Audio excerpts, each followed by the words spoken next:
আজকে কে কে বিপত্তারিণী মা পুজো করেছো জানিও কমেন্টে।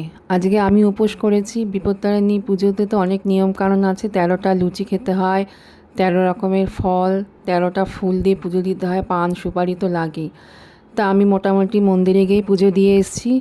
এসে বাড়িতে তো নিজের জন্য কিছু করতে হবে। আগে 13টা ফলের একটু টুকরো টুকরো নিয়ে কেটে আমি মুখে দিয়ে একটু জল খেলাম। তারপরে দুপুরের খাবারের প্রস্তুতি করতে হয়েছে, কারণ কেননা সন্ধে হয়ে গেলে বা সূর্য ডুবে গেলে কিন্তু বিপত্তারিণী মায়ের প্রসাদ খাওয়া যায় না। তাই কম সময়ের মধ্যে তাড়াতাড়ি আমি ছোলার ডালটা করলাম। কীভাবে করেছি আমি দেখাতে পারিনি, কেন সময় ছিল না। ডালটা নামানোর পর দেখলাম কত সুন্দর স্ট্রাকচারটা এসছে, কত গাঢ় এসছে, দেখতে ভালোই লাগলো। জানি না কেমন হয়েছে, ভোগের প্রসাদ ভালোই হবে। তারপরে লুচি 13টা খেতে হবে। 13টা লুচি তো খাওয়া পসিবলই না, কি করব, নিয়ম খেতেই হবে। তাই ছোট্ট ছোট্ট করে লেচি কেটে করেছি 13টা লুচি।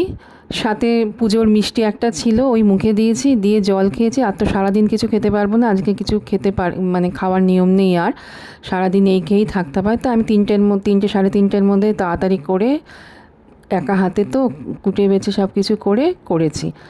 তাই আজকে তোমাদের সাথে শেয়ার করলাম। মা বিপত্তারিণী ব্রত করলাম, মন্দিরে গেলাম, ঠাকুর দর্শন করালাম, ভোগ দর্শন করালাম।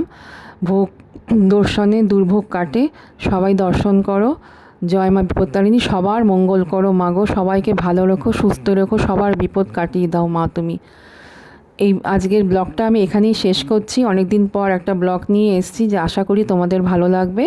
যদি ভালো লাগে লাইক শেয়ার সাবস্ক্রাইব একটা করে দিও। টাটা।